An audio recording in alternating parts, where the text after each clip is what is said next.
All right, let's do it, guys. You ready or what? Yo, Celtics what with the up? win against the Toronto Raptors, 109-97 in this one. And five players in double figures.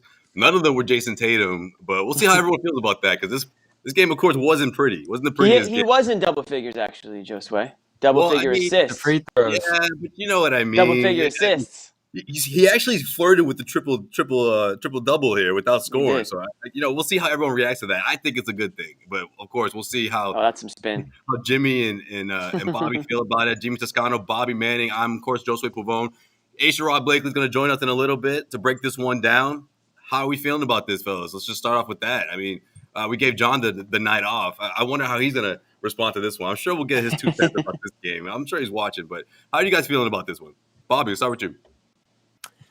Yeah, I think it's hard to be upset with the game that Tatum had. I mean, we kind of mentioned it, like I hinted at the kind of game we'd be happy Tatum having at this point in terms of him transitioning to full facilitator mode. Not exactly what he did here. It's not like he took 7 shots. He was trying to get himself out of the funk throughout the game, but he did largely take on a facilitator's role, and I think this is where he's at now, about as close as he can get to the Jimmy Butler game. Laying off the scoring, focusing on getting other guys going.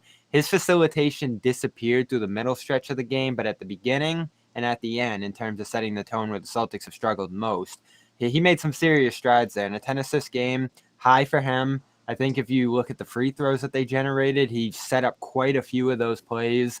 I don't want to create a whole new potential assist stat here, but Please he don't. was I'm sure you assisting will. on quite I'm a sure bit you of will. quite a bit of their trips to the free throw line. So, you count those as good passing, good setups as well, even though they don't count as assists in the score box. Overall, I thought the team just moved the ball about as well as they have all season. And the Raptors hung in it. I thought they ran so hard in transition that they basically wore themselves out and were out of gas in the fourth quarter. So that's fine. And you beat a team that you should, finally. There's a nice bounce back win from the Spurs. Nothing crazy. Probably should have went 3-0 or 4-0, whatever. I think you play the division opponents 4 times. You should be 3-0 against Toronto right now. That opening night game was a pretty big disgrace, but a bounce back and navigate as well offensively against this team as they have. Impressive. Josh Richardson, good game. Marcus Smart, another great game. This month has been awesome from him. And then we're going to talk plenty about Grant tonight, I'm sure. Another good game from Grant. Yeah, I thought this was a good team win. When you watch the game, nobody really stood out like they took the game on their back and carried the Celtics to victory. Tatum, another tough shooting night. Streaky player now. He was cold for a while to start the season. Then he got hot for about a week, and now really searching for a shot again. And then the only way he's going to find it is by keep shooting. So it's good that he didn't need to score 25 for them to win this game. Like Joe Swed said off the top, was it like 5 players in double figures? Joe Man, Sweat, 5 yeah. double figures, two for 16 for Tatum. I mean, Yeah, 2 for another 16 twofer. is. I mean, we've seen this a couple of times this season. I don't think you I'm can a little really put. surprised, but I like the way he responded. I guess I'll put it that way. I mean, I don't know how much of a positive spin you can put on 2 for 16 performance. Yeah, he did set up free throws and all that stuff, and he did, like I said, he had 10 assists and 7 rebounds. So he did other things out there. You didn't get like an unreal performance from Jaylen Brown tonight either. So you had your 2 stars who had pretty subpar performances overall, and you were still able to win because of some of this newfound depth that the Celtics have here with Grant. Richardson back healthy again, and he's been really one of their most consistent players from start to finish this season. He's been a real big surprise. I know we talked about him a week or so ago, just how we're all kind of wrong on him. I think we all thought that he would be like maybe the least liked player or something like that along those lines. Just you wanted to see other guys in. We were more excited about his defense than his offense. Like the offense would be a bonus at this point, but I mean, look at it. 18 points. We didn't know the Celtics. We didn't know the 6 Celtics of 11 offense would be though. this bad. He was the mid-range king tonight. Yep. He was killing it. Yeah, and you're fine with mid-range. We can kick around if the mid-range is back in the NBA, but you do see a lot of teams that can't shoot threes like the Celtics start to head to that area, like the Spurs, for example. You take buckets wherever you can get them when you're a pretty inefficient, low-scoring offense like the Celtics have been this year. And he's giving them, 50-ish% shooting from the field, and you'll take it if it's coming from mid-range. His foot is on the line in the corner like it was for one of those shots.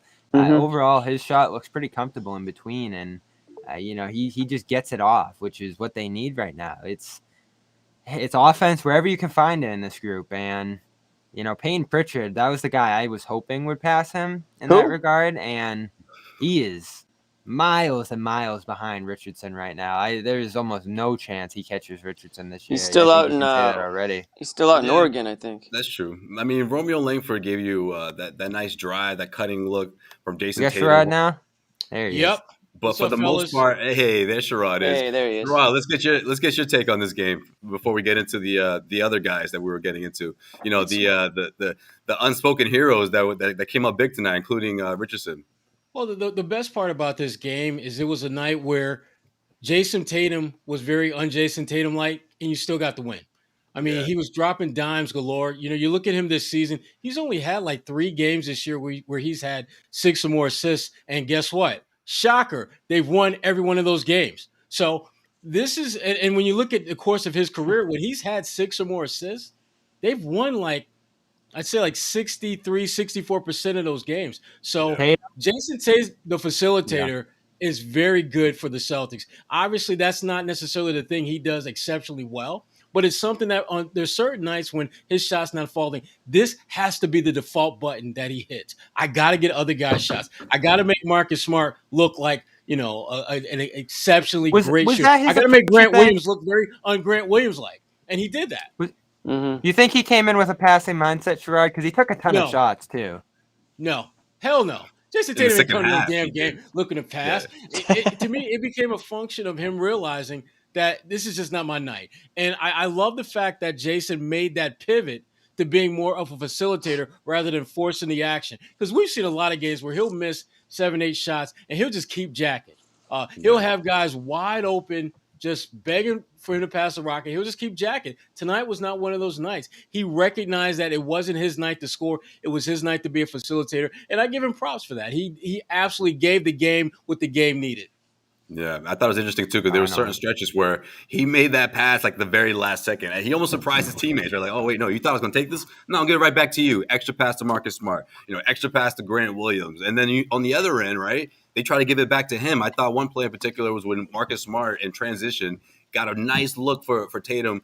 He was unable to convert it, but it was those kind of looks that'll help him get his game back. And, of course, attacking the basket, which he started to do, and then finding other guys, finding cutters. Swinging the ball, even though he wasn't quite sure if he was going to get it back, which is, I think, someone that, for someone like Jason Tatum 2 weeks ago, he's like, no, give me that shot. I want to take this one. I have to put this team on my back, and that's the way we have to get out of this one. But that wasn't the case.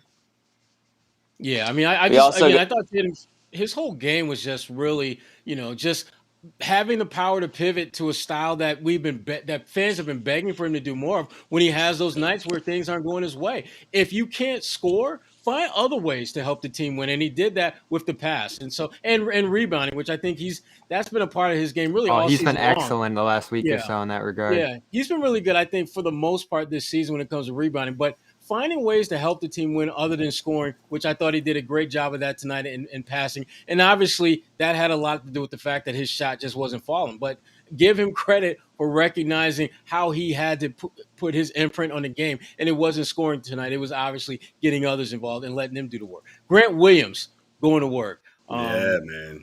I'm still letting that one marinate. That one hasn't fully marinated on me. No, he showed out.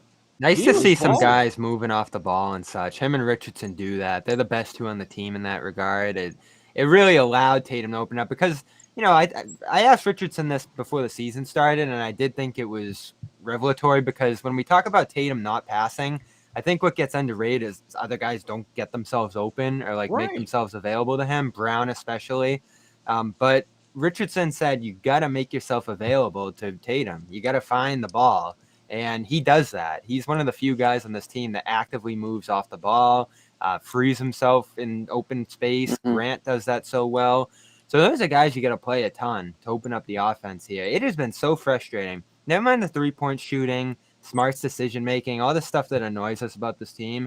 They lack a movement off the ball. Like when you go watch the Heat, or some of these other teams like the Jazz, like they move off the ball and get themselves free. When you just see like 4 guys with their hands like this at the 3-point line for the Celtics, that drives you crazy. And it's nice to see a game like this where they were a little more active. Teams like Miami, as you pointed out, there's a certain intentionality about them when they're on offense and making sure everyone is involved, whether it's moving to screen for someone to get open or whether it's just simply moving to force the defense to shift a little bit. The Celtics don't do enough of that. Here's the thing, though. They have the ability to do that. We've seen glimpses of that. They just don't do it consistently. Everybody has the ability to do that. It's like, some passing the ball. Some teams are just jacked up where it ain't in their DNA. They're not trying to. That's not who they are.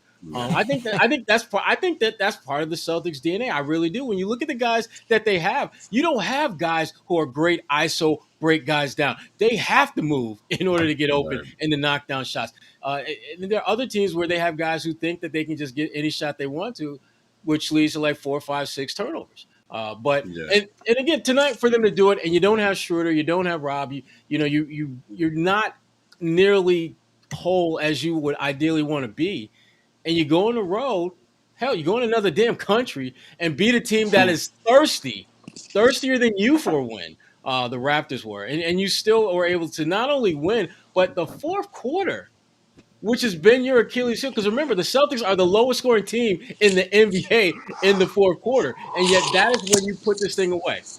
Right. I mean, that's what makes this win so, I think, important for the Celtics team. It's not, again, it wasn't the prettiest win. Like I said from the top, it wasn't the prettiest win. They didn't go about it the whole stretch of the way, especially with someone like Jason Tatum that was ice cold, but they adjusted.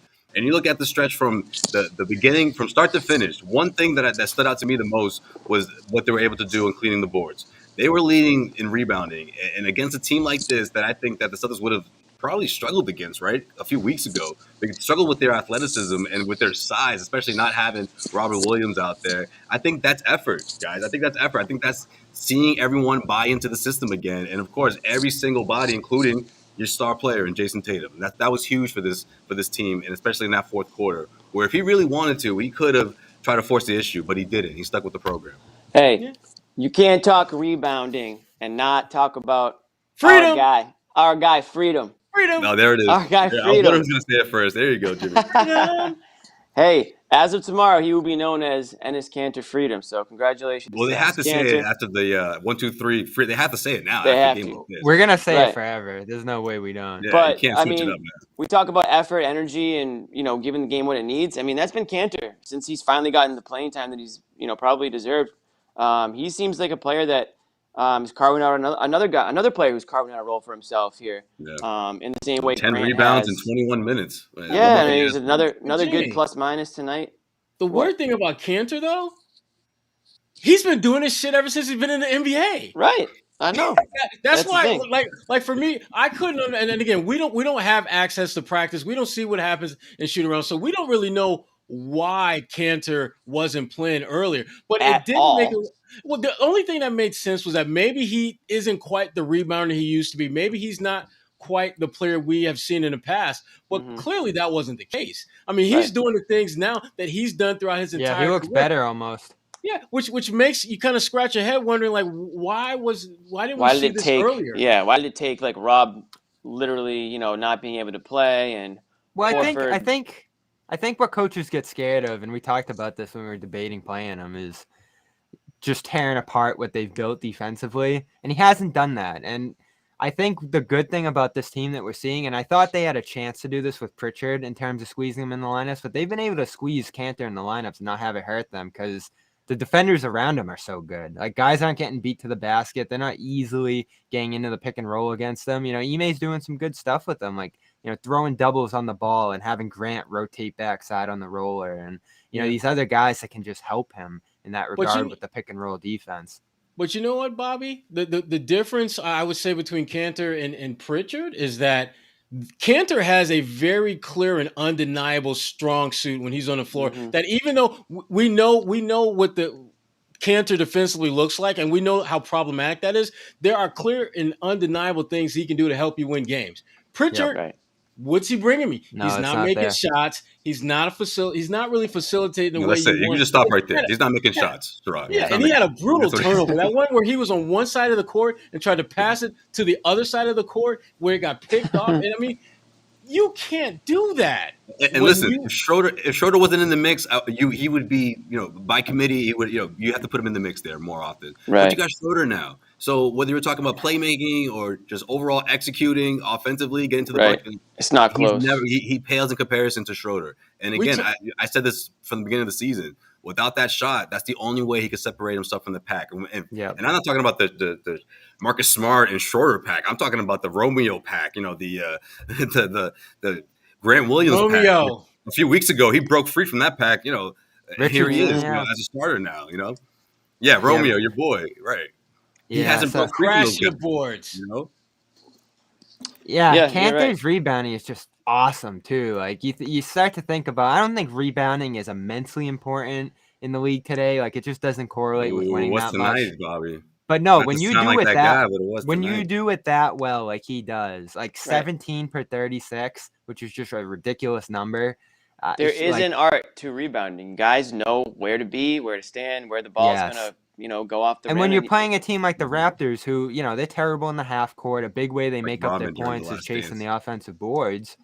Like he just swallows them up. Like there's no chance you're getting an offensive rebound. Well, that's the thing, and that's what the Raptors do well, right? Second chance points, the energy and the effort plays. So if you have a guy like Cantor out there, sort of disrupting things, we don't even have a Cantor banner. Here we are, second segment, Cantor. Yeah, right. Well, anyone who saw the game knows what he did. They don't need the banner to remind them. But and the stats don't sometimes do it justice. We said it already. What we say? 11 rebounds in 20 minutes. That's all you need to know, right?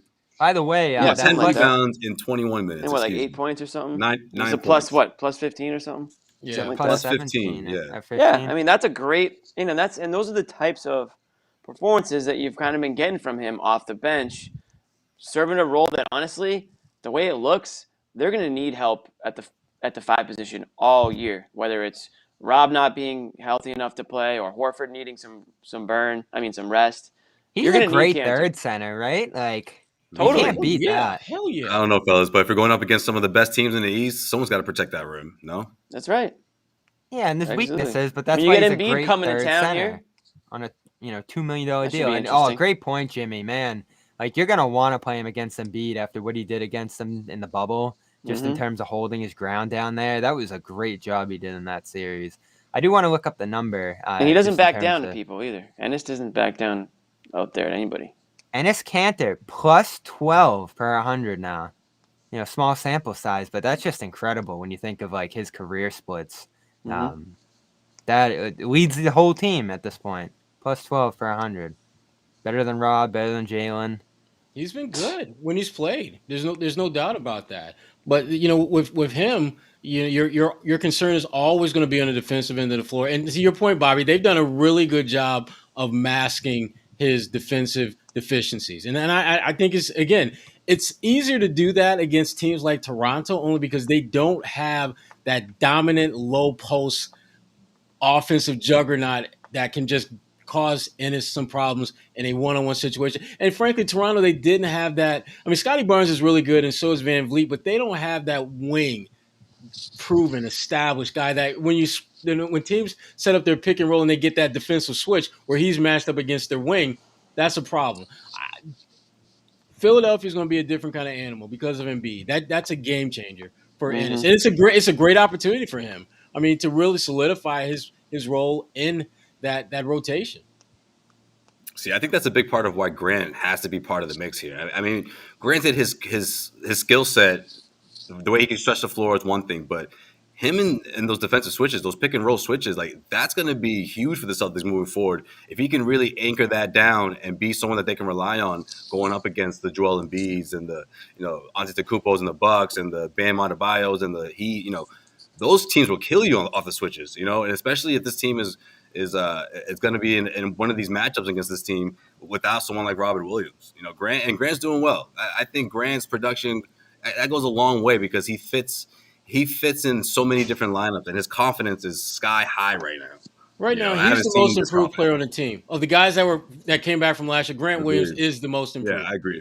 Yeah, at both ends for of the sure. floor, just all around, which is surprising because I thought he'd be better, but damn, he's like rotation solid right now, which I don't think I would have said that a month and a half ago. Yeah.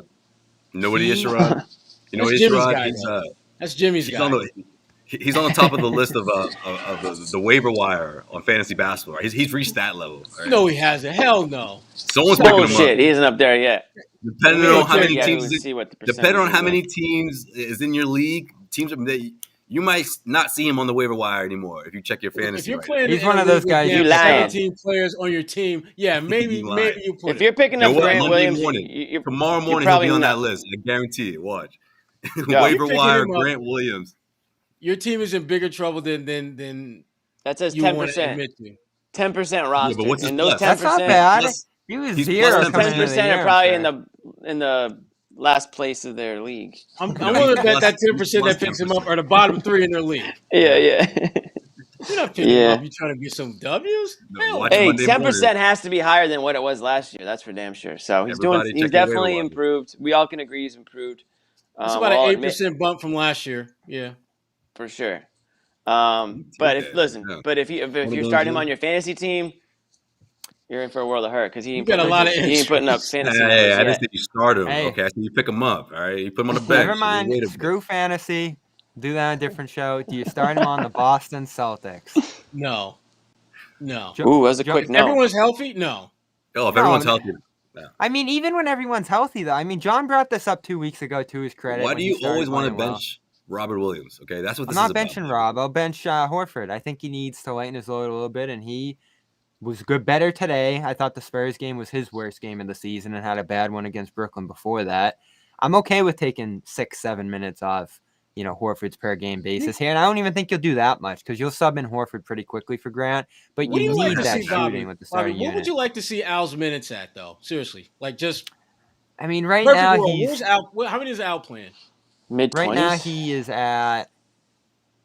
Don't have the He's like minute. mid to high yeah. 20s now, I think. Yeah, he's at 28. You probably want him closer to 24, 25, like a perfect split at the big man spot. That's what we pictured coming in, I thought. Okay.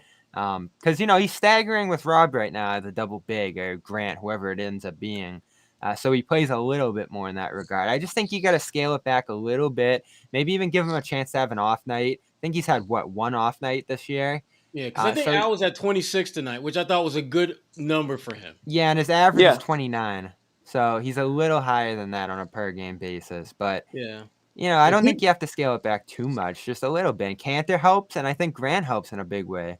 Yeah, I mean, Grant's It's really not. versatility is Yeah. big.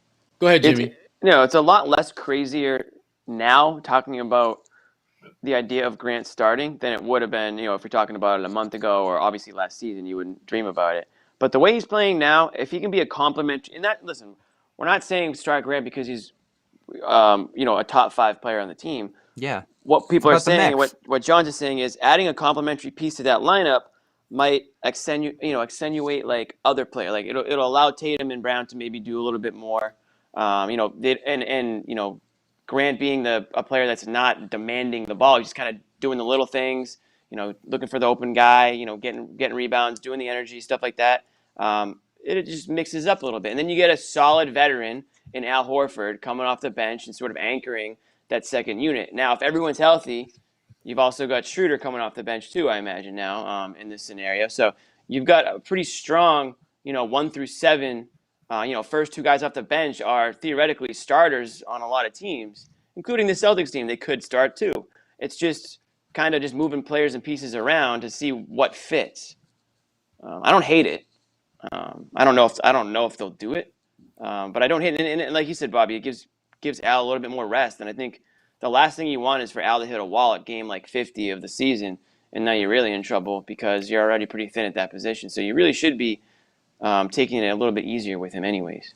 And you can always play off the whole Al and Schroeder, having played so many years together in Atlanta. So there's a chemistry there that would help solidify that bench a little bit. You give yourself a real second unit there.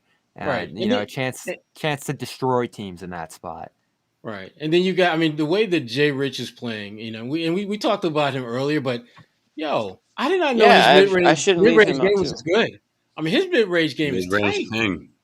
Yep. Yeah, Makes I mean, sense. put him in the mix Mid-range there, king. coming off the bench, and you've got a good 8-man rotation, throwing Cantor now, and like all of a sudden, like you've got some reliable veterans You could play that can Horford really with contribute. Cantor. You know the problem with Yeah. Sherrod? They didn't let him live. Okay, they were like, nope, you either have to shoot the three or you have to go. Make your push to the rim. All right. So he tried to They master didn't the let him three. live. He Dan, had that's what those you got two tonight? off seasons. Right. Now he's found his sweet spot, and Ime is like, go ahead, do your thing.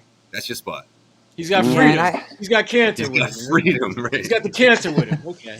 All right. Freedom, is that going to go on Cantor's this, jersey, you think? This Yeah. freedom thing has many meanings to it for this team. I think this is going to be like their Mbutu, so to speak. Right? Once it's legal, Damn. I'm sure it'll be on there. I like James it. Posey is like, what? Oh, hell Yeah. no. I mean, this is just to get back to Grant for a second. Like, this is what Oh, we were God. looking for from one of the young guys. Like, I know I said I was You've hit excited. your and Grant you guys, quota. well, listen, it's exciting. If Romeo was doing this, or one of the guys we all picked going into the season, Pritchard in my case, like we'd be waving a flag and like doing backflips right now. No one gets excited about Grant, but this is the Except kind of you, Bobby. progress.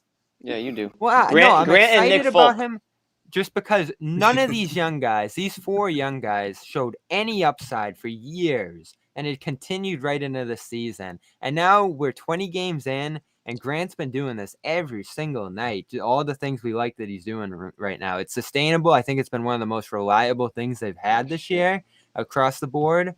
And it's small, but the things he does that they need so much that it like hits you in a big way, whether it's just a cut or a catch and shoot 3. No one else can hit those right now except him. Every time it goes to him, he's hitting them. Gets on the boards. Or even just like the stuff he said after the Spurs game. I throw leadership into this too. I don't know if they're receiving his voice. It's hard to tell because, we're not in there the way we usually are. But the stuff he said was a real earnest, and I thought well thought out attempt at, poking at Tatum a little bit for his approach, calling out the whole team for just making excuses and leaning back on excuses, and overall just trying to get them going, saying that this isn't acceptable. We can say injuries and all this stuff all day long. We're young. But, like, now's the time. We got to win now. That was the line I loved from him after that game. And for him to go out there and back it up with his play, like, he couldn't do this if he wasn't playing. But he's playing well enough for him to be able to go to the podium and, speak his truth on this team right now. And no one else is doing that. I mean, Tatum thought they played well after the Spurs game. So, I mean, there's a real difference there in approach in terms of leadership and accountability. And who knows? Like, I don't know whether it was Ime or him or collection of the both, but they kind of got Tatum going into this game now too. You guys see the stat on Grant Williams flowing out there? You mean the -10 plus minus? No. Oh, sorry. Not that one. This one is Hey, we don't talk. He's the only player in the NBA. Now I'm gonna say according to Taylor Snow of Celtics.com, only player in the NBA. Josue. 50, 40, and 90. 51.4% from the floor, 43.1% from 3, 90.3% from the free throw line. I have to fact check that, but the alarms went off right when he hit the free throw. There goes Jimmy. Jimmy's gonna go fact check that right now. Thanks, Jimmy. Appreciate you. No, it's hard to believe, but he's that good from 3. He doesn't shoot a ton. Screenshot that moment. Screenshot that stat because we may never see that again. We may never see those numbers. About Grant, though, we have to give him credit from the very beginning. Like Grant's always gotten the he'll do anything for his head coach or run through a wall. So this match between him and Ime He'll get dunked on. It's like a perfect match, right? That's the kind of coach he needed to break through, to break free. I mean, has he broken free yet? Maybe it's too early to say that, but look, the numbers don't lie, right? As they say. He got dunked on and just kept rolling on Wednesday. That was good. That's how you're supposed to be like that, though. I forgot about that, most players aren't. Most players, if they get dunked on, they're either trying to dunk on the next possession, or they're trying to make a shot, or they're trying to do something to distract you from the fact that they just got dunked on, rather than just play. So I give him credit. I give him props for that. He ran up the floor real quick. He really just kept playing. That's true. Yeah. Thinking that nobody would notice, but in fact, that's literally all we noticed. Right. Well, it's okay, Grant. I get it. I am What did I miss? See, it's so tough. It's so tough because, like, It is all about, like, all right, if you're going to start Grant, who you sitting? And I know I've advocated for Schroeder starting because I think he brings certain things to that lineup. It's almost like you want 7 starters because all these guys are so one-dimensional per se that you need all this stuff to really make it come together. I just know the double big Sherrod probably isn't shaking the his way head. to go. I'm shaking not my head fair. on the Schroeder thing just because I love him coming off the bench. Yeah. I love seeing Dennis, a guy that I know can score in this league, a guy that I know if the tempo is at a high pace, he's going to keep it there. If the tempo is not great, he's going to push it. He's going to be in some way, shape, or form a difference maker when he gets in the game. And I love having a guy with that capability coming off the bench. That, to be honest with you, if you put him in a starting lineup, I think over time he's going to lose that impact because you're playing with a Tatum, you're playing with a Brown, you're playing with these guys that they have their own flow and rhythm about them. And while you can play with them, I'm not sure they can play with you. Whereas coming off the bench, I love Dennis in that role. And again, Bobby, I'm not crazy about the idea of having Al come off the bench, but I much more am amicable to that than having Schroeder in that starting lineup. I just I don't agree. think over time that's going to work. I think Al coming off the bench could work. It could be really good because I think it strengthens that second unit tremendously. And it gives Grant an opportunity to just have a clear and defined role every single night. Your job is to make open shots, rebound, and defend. That's all we're looking for you to do. Open shots, rebound, defend. You do those 3 things every night, you're going to play 25 minutes easy. Easy. Yeah. The reason why I would like the idea of Schroeder starting is mostly due to the fact that when Tatum's off, this team can't score. And he can give you instant offense. He's a guy that is pushing the pace, setting the tone out there, like you said, Sherrod. But you don't want these horrific starts to games where you go down 10, 15 points, 20 points in the first half. And I feel like when Schroeder's out there, he kind of prevents that from happening because of the way Although he that did kind of happen plays. in San Antonio. No, it's not foolproof, of course. It's not yeah. foolproof, right? No, but I think he at least makes it a little bit more difficult on the opposing team to jump out to those leads, and it kind of gives the Celtics a little bit of a spark. Now, if he doesn't start and Ime, kind of notices it right away that this team is, lackluster out of the gate, slow, no one's hitting the shots, then be quick to you know put what, Schroeder in. Then Jimmy? who cares if he starts? I'm sorry, Jimmy, but I can't co-sign on the idea of Schroeder being that that stimulus package for a starting unit that includes not 1 but 2 All-Stars. Oh, I know, but I can't. one of them's Jimmy. hurt, and Smart one of them's passing the hurt, ball, and the other too. one can't hit shots. So at some point, you need to find offense somewhere. Well, to Sherrod's point, like if you get off to a bad start with Schroeder, it's like where are you going next? If you get off to a bad start with Grant, you can take Grant off the floor, put in Horford, solidify things a little bit, take Schroeder off the bench to try to get a spark going. There's more of a rotation there and a balance between the 2 units, which is what they want. Richardson is going to continue to provide that, which is good. But like Grant, the point with Grant, and John brought this up originally, is you're not going to bring in Grant off the bench and just expect him to get rolling. You want him to be out there because he plays off the good players. It was almost like Rob last year. It was like, all right, Rob's limited off the bench because guys aren't setting him up. He's not playing with the best players. He's not accentuating the best players. So you put him out there with the starters, and he helps them, and they help him. And that's sort of the deal with Grant here. Like, if you look at Grant's numbers coming off the bench, they're terrible. He's shooting like 37% from the field. And coming off the bench, he's shooting almost 50%. I mean, starting, he's almost 50% from 3. So he just fits here better. And again, I'm sure everybody would fit better with a starting unit than coming off the bench. But on a team where you want more guys involved than less, if he's going to actually be involved starting rather than coming off the bench and not being involved at all, I think you kind of make that accommodation, knowing that other guys will be able to continue to thrive coming off the bench like Schroeder, Richardson, Horford. That's a pretty good second unit right there. Yeah, and I don't want to let Tatum or Brown off the hook by having a guy like Schroeder out there with that starting unit. I want them to be the focal points. I want them to evolve into guys that we can count on. And by we, I'm talking about Celtics Nation. They can count on to lead this team at the outset of games. Do they do as great a job as they should? No. Will they get better? I think so. Schroeder, I like in the role that he has as a stimulus package off the bench. I don't want him with that first unit unless guys are out with injuries. Yeah, and then you get into I'm your the same way, and of course he could finish games too, but depending on the situation. That's why I was just how going to he's say rolling, just how right. other guys are rolling. Right. I think he Alright. typically is in there at the end of the games because of what he does give you on offense. So, like you said, it's not really always about who's starting. It's about Joe what Sway, makes the most sense. What's can we up, get Bob? to the can we get to the guy who won this game, please? Who won this game? Who won this game? I mean, Al Horford, No, boy. Marcus Who? Smart. Marcus Smart? It's like The that player kid of the the month. pop quiz was just like, I'm like, Yeah, Joe Sway's like, I who didn't did we not study. talk about? You're Dude, right, I though. We didn't haven't talked study. about Marcus. We haven't talked about Marcus. I'm like, Oh, but- he was so good again. all right, we can talk Marcus. Joe You know Sway what? caught sleeping in class, dude. You know what? Jason Tatum That's what gave happens when Marcus you don't Smart get your that open homeschooling in. three-pointer. I think was symbolic right. for the Celtics fans to see. Right, like not only am I sticking with the program, but Mr. Call everybody out guy. Here you go, man. You got that one, and he knocks it down. You know, when he's shooting like that, that's when things come easy. But of course, he wasn't just doing that. He was also being a playmaker out there. So yeah, Smart had himself a great night. Absolutely. This is the Marcus Smart Celtics fans will take every single night. Yeah, 10 threes is a little high for my liking, but I mean, he Yeah, shot 40%. that's true. Usually so, it's like I mean, 4 for 40% yeah, I would say is maybe 4 for 40%. 7. Yeah, something like Right, that. and on a night when Tatum was struggling like he was, you'll take that.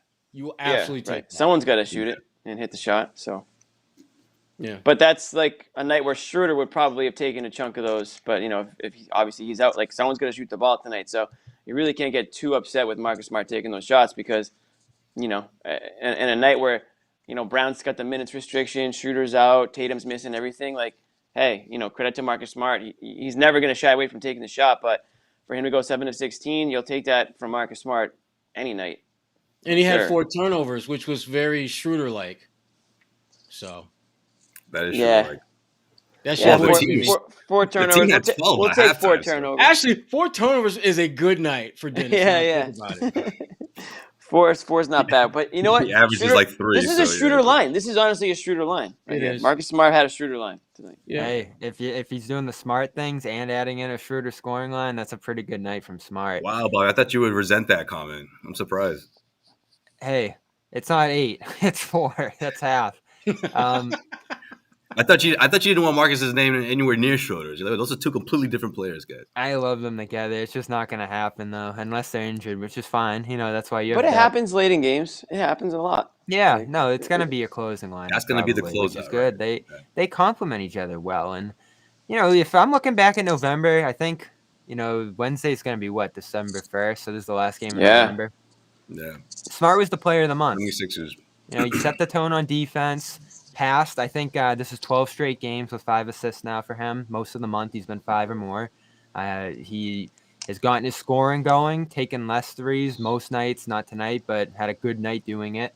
You know, taking the threes that he usually does and winning the game from that area too. You know, hitting the big shots down the stretch. That's when you feel good about him, along with the fact that he got the pick and roll going. You know, Horford has just been so depleted offensively. You put them 2 in the pick and roll in the fourth, and they make a little magic happen there. You don't have many pick and roll creators on this team. So when you can get Smart that opportunity to push a 7-0 run running those sets, you know, this guy's still the best passer on the team by far. There's no close second to me. And, you know, I don't think the full-time point guard thing worked with him, but playing that hybrid 2 role that he's back in now works well for him. And it's what made him a great player in the past. I think the load that Schroeder's taken off of him has allowed him to become one of the best defenders in the league again. You know, there was this, don't ask me to explain it, but I saw this stat drip in terms of perimeter defense. Smart was number 1 out of all the perimeter defenders in the league right now. Steals leader, if you want to go with a throwback stat.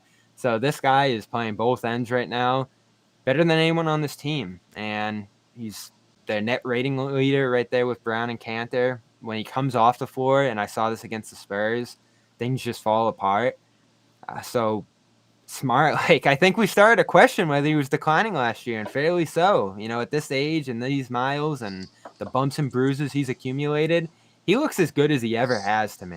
And But you it's know just what, though? awesome Yeah, to I see. don't think he was declining, though. I think we all agree that his defense may have taken a step back. But I don't His think defense took a if step anything, back. But that's who he I is. feel like the contract was about him stepping into his prime, right? Sorry, Sherrod, go ahead, not to cut you No, off. I was going to say, I think what we're seeing is, and think about this for a second. When you look at Marcus Smart's time in Boston, other than last season, that was the first season where the team's identity had little to do with defense. And I don't think it was a coincidence that just happened to be Marcus Smart's, I think, his worst season as a Celtic. He didn't have the guys around him that understood frankly, how that team can be successful. You Yeah, had but guys Sherrod, how did he compensate though? This is the part that I feel like Celtics fans forget.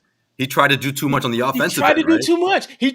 He tried something different that they were doing, and it didn't work for them. It didn't work for him. So this Right. year, Ime comes in. He's like, fellas, we got to get back to playing defense. And even though we're switching everything, it took them a minute to realize you don't need to switch every damn time the ball is passed to another guy. You can actually stay with your man for a minute or two.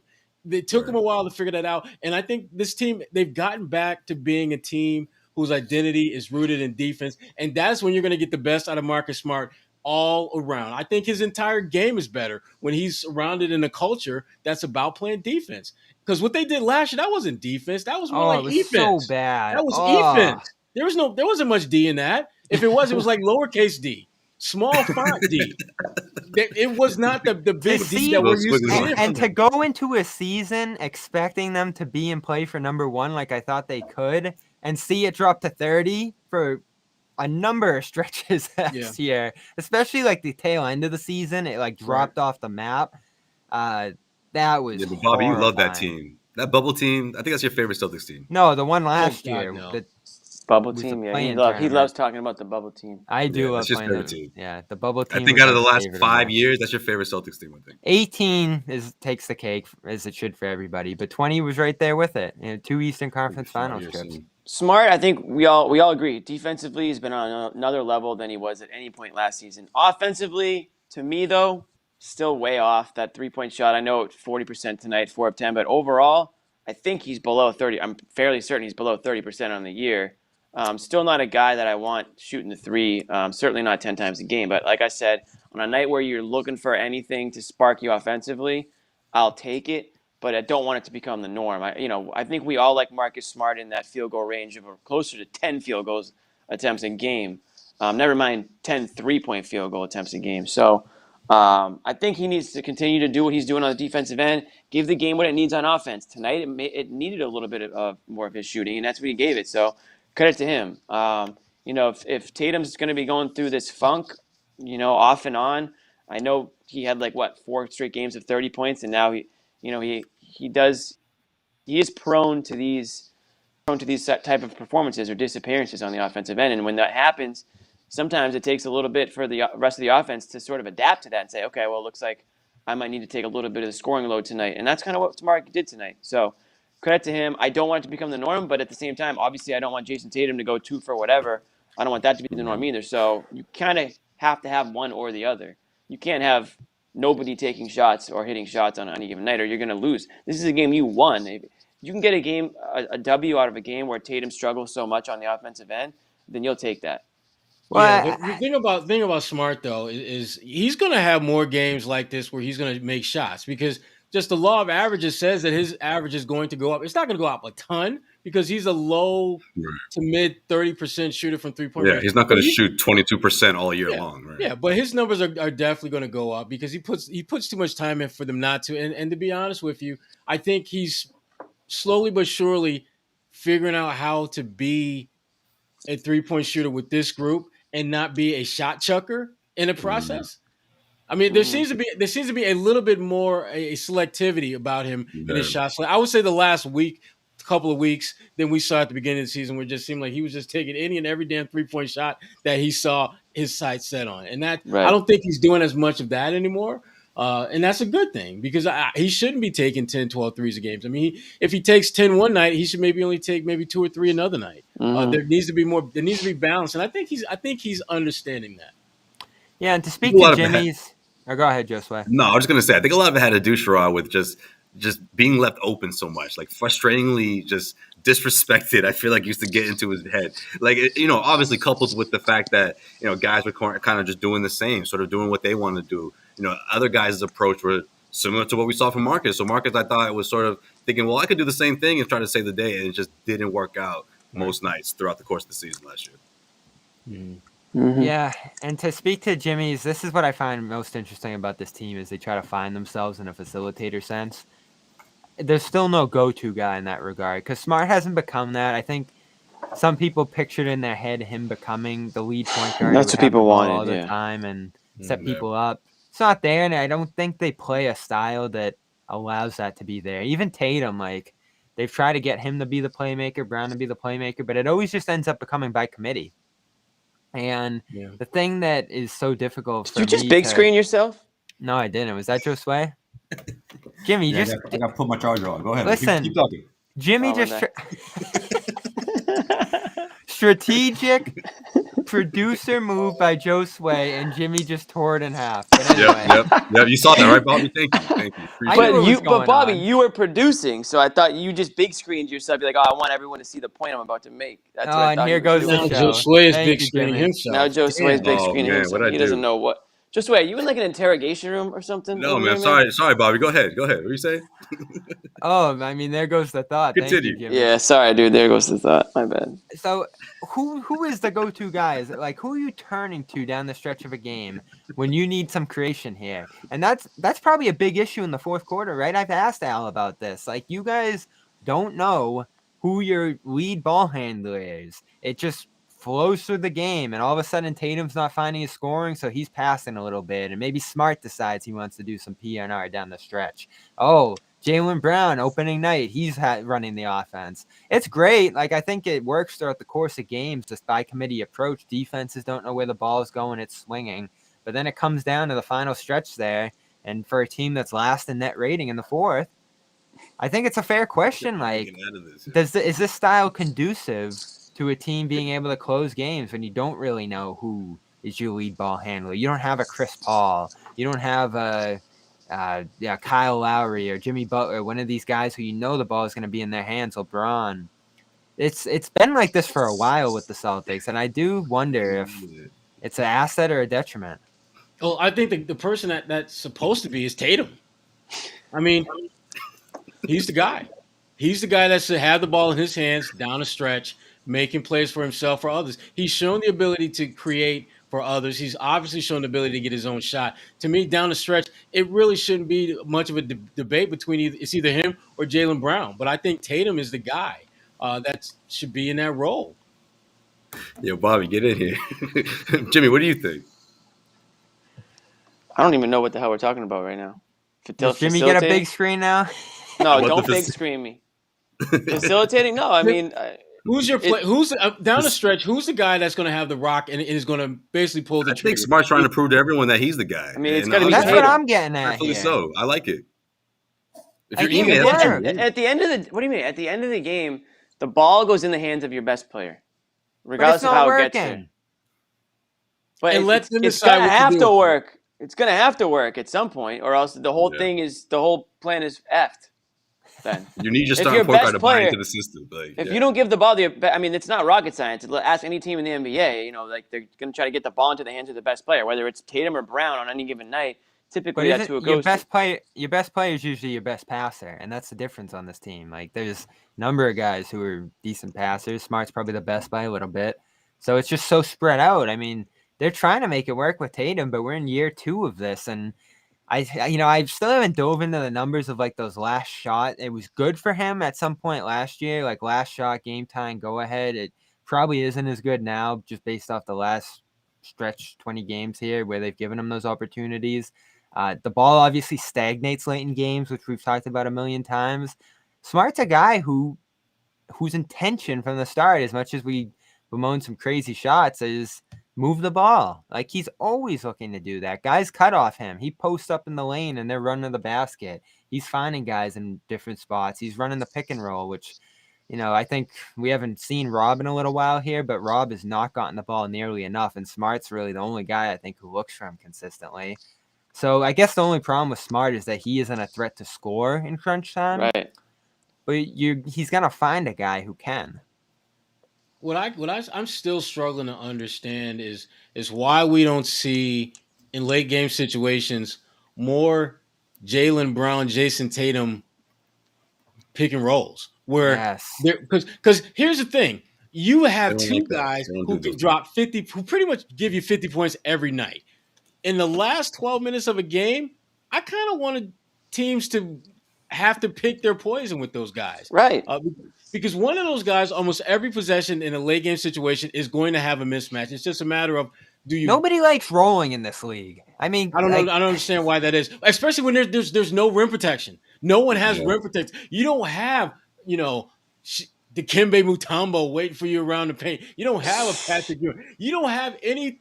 Yeah, they don't even but let you role do that players. anymore. Yeah, imagine if they didn't have Like defensive Ben 3 Simmons, seconds Russell anymore. Westbrook, some of these guys who would be dominant rollers just refuse to do it. And Tatum's one of them. Like, And can you imagine Tatum rolling? I'm really hoping at some point, and I keep this in the back of my mind, thinking that okay, this is part of their master plan. They're not going to show us this now because they're waiting till we get later in the season, No, they get need into the everybody else playoffs, to buy in. and then bam, hit you with the Tatum Brown pick and roll, and then we're gonna be like, oh, what?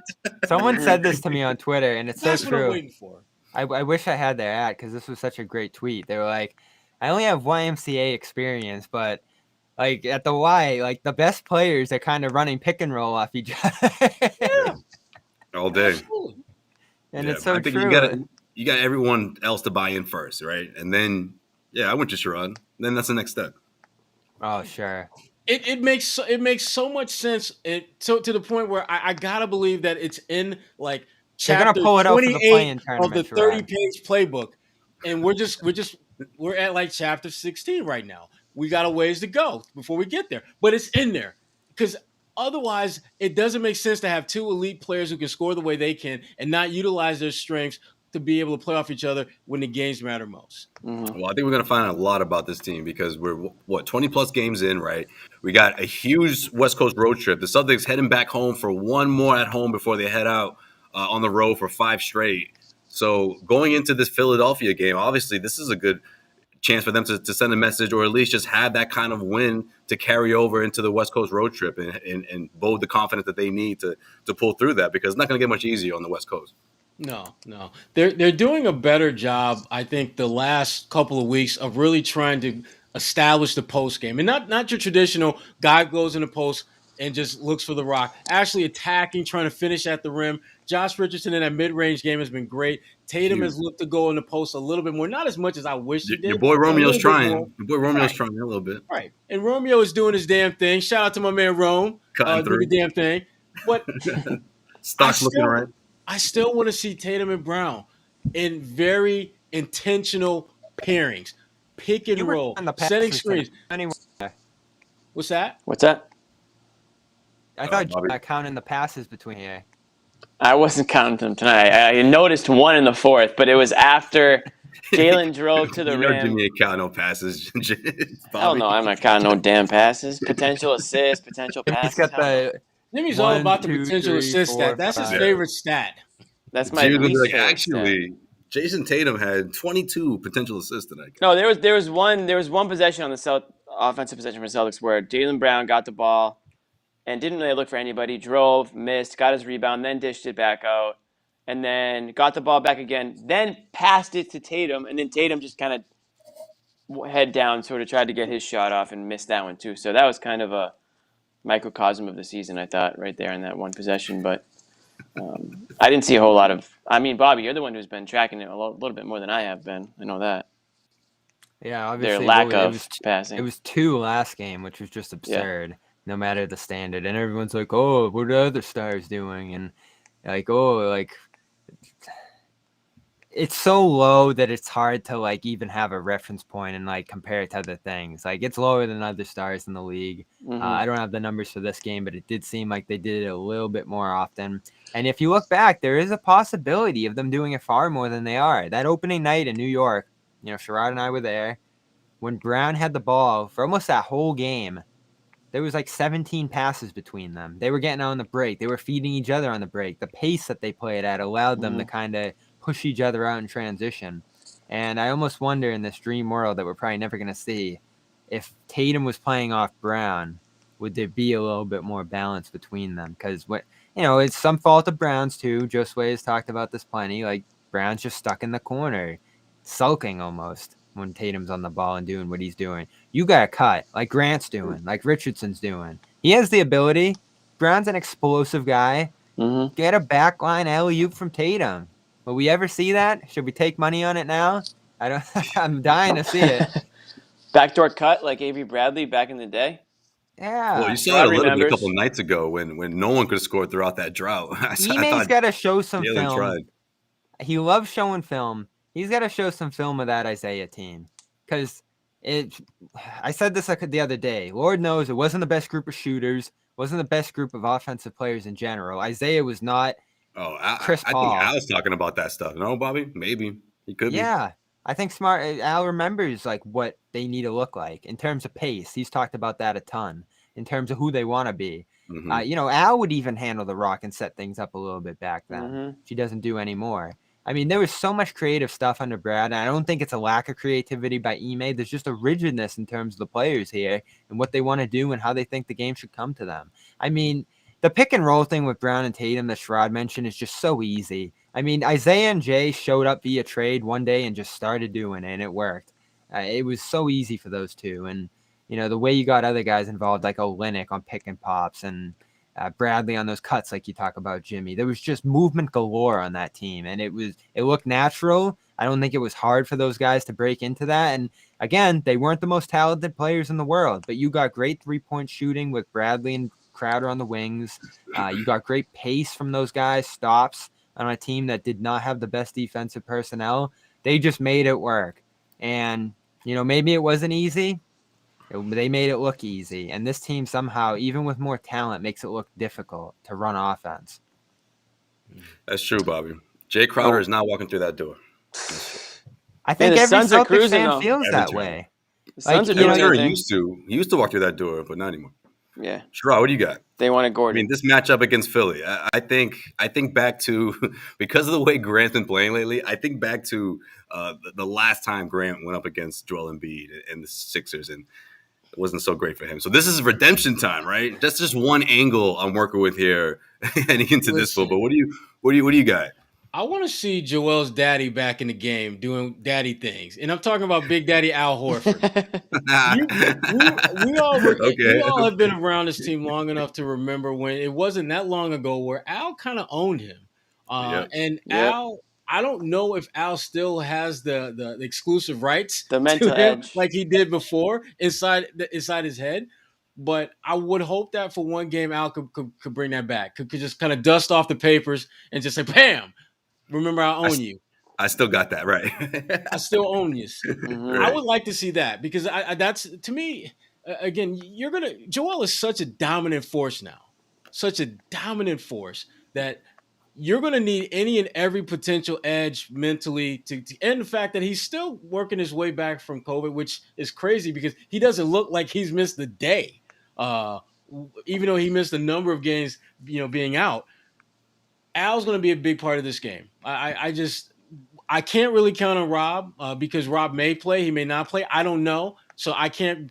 Enes, I think, is going to give you all that he can, but I don't know if this is an ideal game for Enes to have one of those 10 rebounds in 21 minutes kind of games. Al's the one guy that can I think, really give you a shot at beating him. And obviously, Grant, if Joel is not going to respect him when he's out there, Grant's got to make him pay.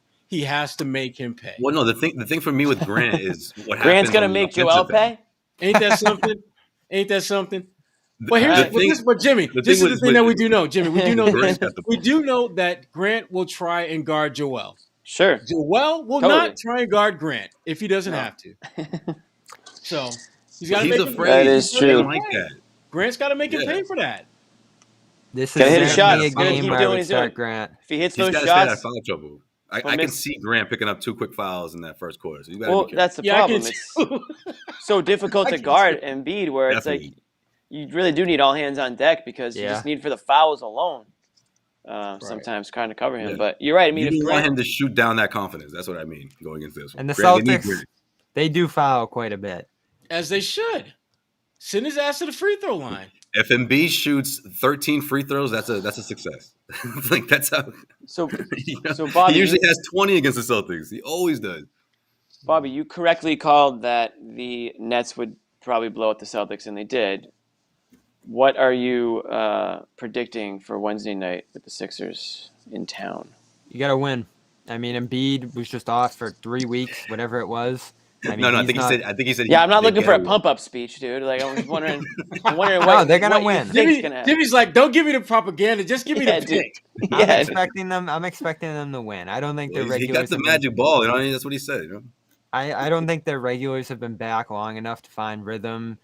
We know Embiid, it takes him a little while with the conditioning, and he was out for 9 days with COVID. 9 games, right, Sherrod? Not even 9 days. It was 9 And he said games. it was pretty bad for him too. Yeah, he had a bad case, and they lost to Minnesota in overtime on Saturday. So they'll have a little bit of a break here too, I believe. Not as big as the Celtics. They're going to get a couple days here, and they should be fully loaded. Like Rob's, in terms of Richardson, the time it took him to recover, Rob should be back. Schroeder, Ime said today, will be back for that game in all likelihood. So you're finally going to have a fully loaded roster. Barring any Romeo report, you know how Romeo's name just sometimes appears on there. Yeah, right. Leave my guy alone. That's my guy. Strained calf, bruised elbow. So he's got a lot going on. You know, we were in this spot last year. Like when it all came together, when everyone was there, it looked good. And I think the Celtics are at a spot now where it did. When they have the full arsenal. Yeah, remember the 11 games Jimmy's there? Wait, what happened? You had about Bobby, 11 if games. You go back to like the first few games of the year again, I'll kill you.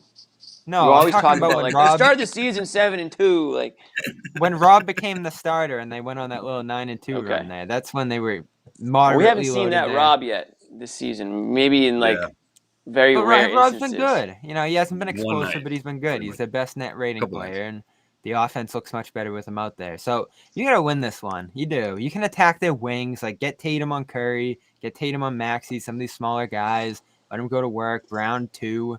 The rim protection with Embiid's a problem. You're going to have a tough time getting to the interior. But if you have Grant out there and, you know, hopefully Horford's starting to break out of this offensive slump a little bit, you should be able to get some shots on the perimeter against them too. And the Celtics definitely have the personnel to slow them down on defense. You know, with Cantor and all these bigs that you mentioned, Horford, different guys you can throw at Embiid. I'll be disappointed if they lose this one. I know it's a good team, but the Celtics are just playing better than the 76ers right now. So you got to go and beat them on the home floor. Ben Simmons isn't out there. Like, they're playing better without Simmons, but Simmons was a guy who really hurt the Celtics in the past. So take advantage of that. Take advantage of Embiid just getting back on his feet. And, you know, show that your depth is better, too. I think the Celtics' depth is better than the 76ers' depth. I think, Bobby, you just tapped into the I mean, it's the no-brainer, elephant in the room, and that is no Ben Simmons. I will disagree with you, though. They're not playing better without Ben, because with Ben, they were the top team in the East a year ago. True. Without him, they're below the Celtics or around where the Celtics are. They're a 500 team without Ben Simmons. And obviously they've missed Joel for a number of games, and that's certainly dropped them down. But even before Joel got hurt, they weren't exactly running away with the East. Isn't this something? Like 3 games in 2 weeks, you're just like, where's John Wall? Oh, he's just hanging out. Where's Kyrie? Oh, he's not there. Ben Simmons, is he hurt? No, he's just not there. Like that's where the league is right now. It is crazy, man. It's crazy. It's just not there. Yeah. Nobody wants to play. Yeah.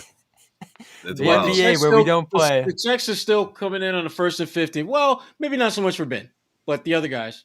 Well, John's trying to secure that bag right now, right? John's talking about coming back. John Wall. You know what, though? The league moves on. Does anyone even – those guys are out of sight, out of mind for the most part. Like, the league is not missing those players. I mean, as good as they are. I mean, imagine the league without Kyrie Irving.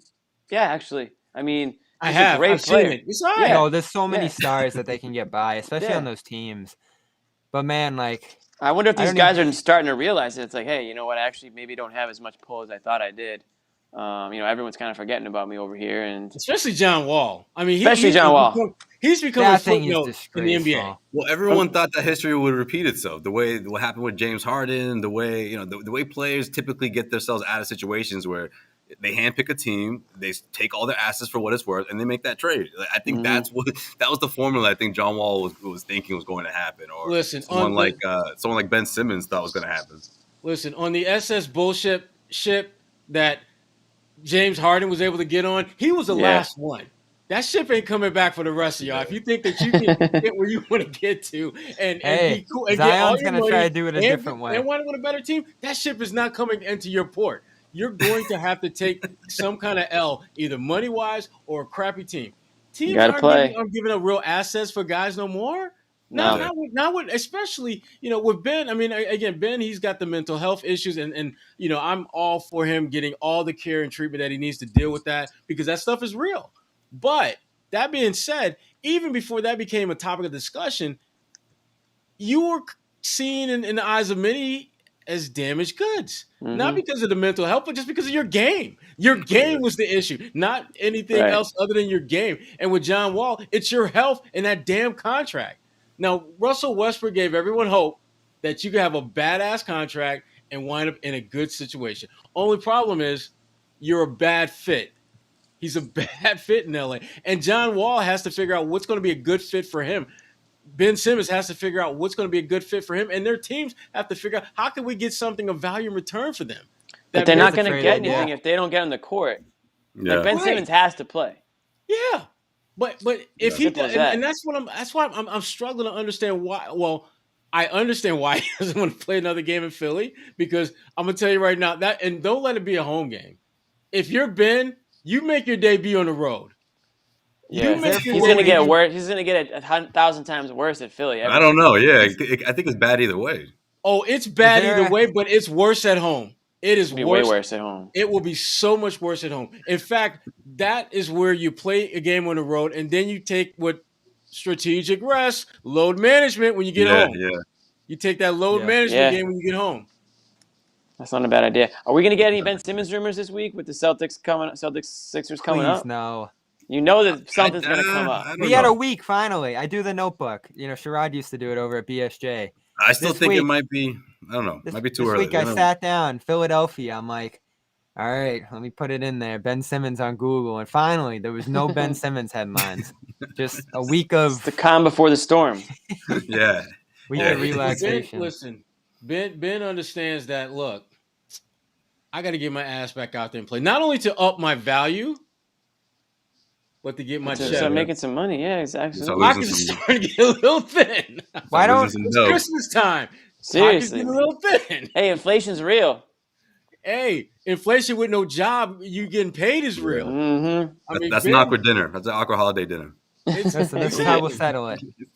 PR battle. So you come up with a decision, Ben? No. Okay. All right. Cool. Yeah. Who's Because gonna- everyone's just sitting around like. Right. Who's gonna So spin wait, this so the Ben, best? so I'm not getting that really nice Christmas present this year? Shit. Yeah.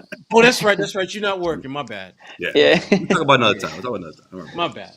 Yeah, Simmons texting the family, "Hey guys, wallet's a little tight this year. We're gonna skip doing gifts this year." Just don't start a GoFundMe campaign, Ben. Just don't Yeah. do that. All right. With that, we're gonna wrap this one up, guys. Celtics. All right. Sixers, we got a couple of nights off. Wednesday night at TD Garden. Bobby will be in the building. Sherrod, you gonna be there? You know it. There you go. We might have a com.com sponsor, so why don't we just say shout out com.com/garden for 40% off. The world's #1 sleep and meditation app. I use it. You guys know I use it. I won't turn it on right now. I'll spare you guys, but Thank you, Jimmy. it is, Appreciate that, man. on a Sunday It's been a night. while. Oh, it's perfect. On a Sunday night, toss that on. I'll toss that on after the show. Calm I've down been from the using show a little bit.